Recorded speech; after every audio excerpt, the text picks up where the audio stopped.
जय हिंद दोस्तों। जैसे कि आज है 22 मई 2023 और 22 मई 2023 को आज जो हमारा प्रैक्टिस नंबर है, प्रैक्टिस नंबर 18।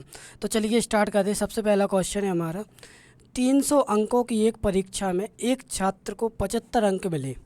अगर उसने 6 अतिरिक्त अंक पाए होते तो वह उत्तीर्ण होने योग्य प्रतिशत प्राप्त कर लेता। उत्तीर्ण होने योग्य प्रतिशत, अर्हतांक प्रतिशत क्या है?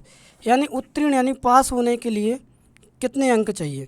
तो एक बात बताओ, कोई भी व्यक्ति फेल होता है जब तो क्या बोल रहा है कि हम 2 नंबर से हुए, 3 नंबर से हुए। नॉर्मल जब बड़े बड़े एग्ज़ाम देता है, MPPSC हुआ तो उस कहते हैं कि 1 नंबर से रह गए, 2 नंबर से। MP कांस्टेबल, कोई भी राज्य का ऐसा है कॉम्पिटिटिव एग्ज़ाम हो उसमें भी बोलते हैं ऐसा, ठीक है। तो एक स्टूडेंट था, उसे टोटल अंक कितने थे? तो टोटल अंक थे 300 नंबर। अब हुआ क्या कि उसे कितने अंक प्राप्त हुए पास होने के लिए? उसे कितने अंक चाहिए थे? तो उसे पास होने के लिए 75 अंक तो मिले। अगर उसने 6 अंक और पाए होते, यानी कितने अंक और चाहिए थे? 6 अंक। अगर उसे 6 अंक और मिलते तो वो क्या हो जाता? पास हो जाता, यानी उन्हें उत्तीर्ण हो जाता। अगर 75 और 6 81 नंबर मिले होते। तो हमें कुछ नहीं करना, हमें बस इतना देखना है कि उसे पासिंग मार्क्स चाहिए कितने थे? 81 नंबर। यानी 75 नंबर तो मिले उसे, 6 नंबर से वो फेल हो गया। यानी कितने नंबर चाहिए थे उसे? 81 नंबर चाहिए थे पास होने के लिए। तो हमें क्या करना है, हमें ये देखना, उन्होंने हमसे पूछा है तो पास होने योग्य, उत्तीर्ण होने योग्य प्रतिशत। तो 300 का 81 कितने परसेंट है? तो 300 का 81 इंटू 100 कितने परसेंट है? 2 जीरो से 2 जीरो कट जाएंगे, ठीक है। 3 से कैंसिल करेंगे, 3 दूनी 6 बचा 2, 30 आते 21, यानी कितने परसेंट है? 27% है। और यही हमारा क्या होगा? आंसर। यानी इसका जो राइट आंसर आएगा वो कितना आएगा? 27%। कोई दिक्कत परेशानी? इसका जो राइट आंसर आएगा वो आएगा 27%। इसके बाद अगले क्वेश्चन में चलते हैं। समझ में आया? किसी को भी कोई दिक्कत हो तो बता सकते हैं।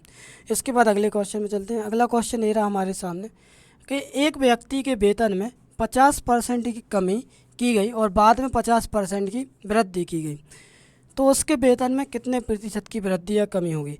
यानी मान के चलिए एक व्यक्ति था, उसका वेतन, तो वेतन मान के चलिए उसका कितना था? तो वेतन 100 था, ठीक है। 100 था तो कितने परसेंट की? 50% की वृद्धि। यानी 100 का 50% कितना होगा? तो 100 का 50% यानी आधा कितना होगा? 50। तो कितना? 50% की क्या हुई? वृद्धि हुई। फिर 50% की कमी की गई। क्लियर? यानी 150 पे ही कितने परसेंट की? 50% की फिर कमी की गई। यानी 50% का मतलब आधा, 50-50 बोलते हैं ना। तो 150 का आधा कितना होगा? 75। यानी 150 में से 75 माइनस किया, कितना बचा? 75। अब हमें बताना है कि इसका परसेंट जो हुआ है तो वृद्धि या कमी हुई है। क्लियर? तो यहाँ पर पहले वेतन 100 था, अब कितना हो गया? 75। यानी कितना कम हुआ है? 25 कम हुआ। यानी 100 का 25 कितने परसेंट है?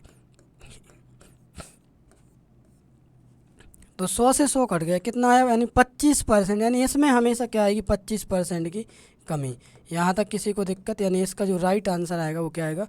तो इसका राइट आंसर आएगा 25% की कमी। अब देखें भाई, ये तो हो गया क्या? Long process. अब हम आपके लिए एक शॉर्ट बताएं तो शॉर्ट ये होती है, बिल्कुल आसान होती है, सिंपल सी भाषा में आपको बता दें तो परेशान होने की कोई ज़रूरत नहीं है, ठीक है।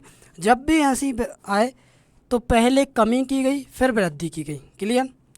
या इसके हम दोनों आपको बता दे रहे कि दोनों कैसे कर सकते हैं, ठीक है। बस आप इसे रेगुलर देखते रहें क्लासों को। अब देखें, तो उन्होंने बोला, तो यहाँ पर देखें, अगर समान वृद्धि हो, यानी पहले वृद्धि हो और फिर कमी हो, क्लियर, तब भी ये लगेगा। अगर पहले कमी हो फिर बाद में वृद्धि हो, तब भी ये वाला अपन यूज करेंगे। इसके लिए सिंपल सा ये है कि x²/100। क्लियर? एक्स स्क्वायर हम किसे लेंगे? यानी एक्स हम किसे लेंगे? जो प्रतिशत की वृद्धि या कमी होगी, ठीक है। समान के लिए लागू होगा केवल, चाहे पहले वृद्धि होती या कमी, उससे कोई फ़र्क नहीं पड़ता। यानी 50, तो 50 लेंगे हम, 50 का स्क्वायर अपॉन 100। इतना क्लियर? 50 का स्क्वायर कितना होगा? तो 50 का स्क्वायर होगा 2500/100। 2 जीरो से 2 जीरो कट जाएंगे। और इस टाइप के क्वेश्चन में हमेशा क्या होती है, कमी होती है। तो कितने परसेंट की कमी हुई, 25% की कमी होगी, वही हमारा क्या होगा, राइट आंसर। क्लियर, समझ में आया, कोई दिक्कत? यानी इसका जो राइट आंसर आएगा वो आएगा 25% की कमी। इसके बाद अगले क्वेश्चन में चलते हैं। अगला क्वेश्चन ये रहा आपके सामने, कोई धनराशि चक्रवृद्धि ब्याज से 6 वर्ष में दुगनी हो जाती है, तो उसी ब्याज की दर से वह धनराशि 8 गुनी कितने समय में होगी। तो देखिए, हम पहले इसकी आपको लॉन्ग प्रोसेस बता देंगे, फिर हम आपको शॉर्ट प्रोसेस भी बता देंगे। ठीक है, तो पहले लॉन्ग प्रोसेस की बात कर लें। तो लॉन्ग प्रोसेस ये रहेगी इसकी, देखिए, तो कोई धनराशि कितने वर्ष में, 6 वर्ष में कितनी होती है, 2 गुनी। यानी कोई धनराशि मान के चलिए 100 थी, कितनी हो गई, 200। कितने वर्ष में हुई है, 6 वर्ष में हुई। ठीक है, चक्रवृद्धि ब्याज में फिर 2 की दुगनी, 200 की दुगनी हो जाएगी 400। कितने वर्ष लगे, 6 वर्ष। फिर 400 की दुगनी 800, तो कितने वर्ष हुई, 6 वर्ष में। उन्होंने हमसे क्या पूछा है, 8 गुनी होने में कितना समय लगेगा। तो 100 थी, कितने गुनी हो गई, 8 गुनी। इतना क्लियर। कितने वर्ष लगे, तो यहाँ पर जो वर्ष लगे मेरे भाई 6, 12 और 6, 18 वर्ष। यानी इसका जो राइट आंसर आएगा ऑप्शन नंबर सी। ये तो हो गई लॉन्ग प्रोसेस। ठीक है, अब इसके लिए शॉर्ट क्या होती है वो भी सुन लो, कि शॉर्ट में हम क्या करेंगे, कितने वर्ष में दुगनी हो रही है, तो 2 गुनी हो रही है भाई साहब 6 वर्ष में। क्लियर, हमें करनी कितनी है, 8 गुनी है। ठीक है, तो एक बात याद रखना कि जैसे 2 है तो 8 कब प्राप्त होगा, जब 2 के ऊपर कितने की घात है, 3 की घात। यानी 2 को तो हम बेस लेंगे ही, बस ये देखेंगे कि 2 के ऊपर कितने की घात लाएं कि 8 बन जाए। क्लियर, तो हम यहाँ पर क्या करेंगे कि 2 के ऊपर 3 की घात आती तब 8 होता। तो इस 6 का गुणा इस 3 में होगा, 6 3 कितना आ जाएगा, 18 वर्ष। यानी कितने वर्ष में हो जाएगी, 18 वर्ष में 8 गुनी हो जाएगी। यही हमारा क्या होगा, आंसर। किसी भी भाई को कोई दिक्कत, तो हमने दोनों मेथड आपके लिए बता दें, फर्स्ट वाले भी और सेकंड वाले भी। अब फैसला आपको करना है कि आपको कौन सी अच्छी लगती है, जो भी आपको अच्छी लगे, बेहतर लगे, उससे आप कर सकते हैं। क्लियर, इसके बाद अगले क्वेश्चन पे चलते हैं भाई।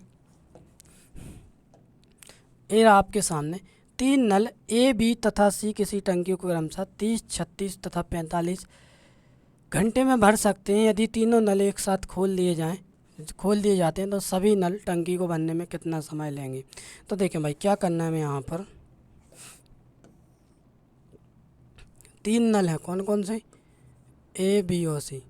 कितने कितने घंटे लेते हैं, 30 घंटे, 36 घंटे और 45 घंटे।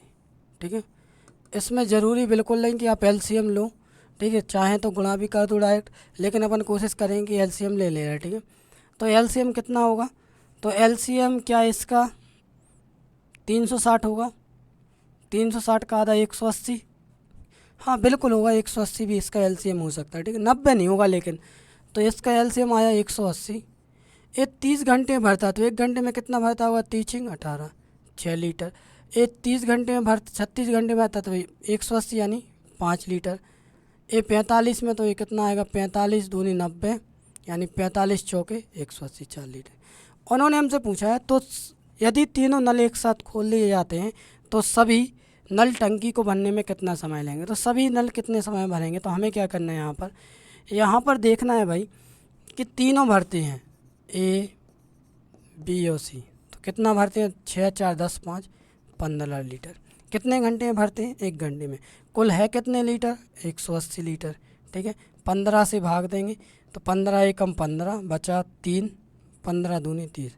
कितने घंटे लगे, 12 घंटे लगे। और यही हमारा क्या होगा, आंसर। किसी भी भाई को कोई दिक्कत हो किसी भी प्रकार की तो बता सकते हैं। यानी इसका जो राइट आंसर आएगा वो कितना आएगा, 12 घंटे। अब जैसा कि देखो भाई, पेपर आने वाले हैं आपके 25 मई से स्टार्ट हैं एग्ज़ाम आपके। तो आपको एक चीज़ बता, जब तक इसका आप आंसर दीजिए, तो आपको एक बात बता दें कि भाई मेहनत से पढ़ें और अच्छे से पढ़ें। ठीक है, बिल्कुल भी ना घबराएं। एग्ज़ाम जैसे जैसे करीब आता है वैसे वैसे टेंशन बढ़ती है, हम मानते हैं।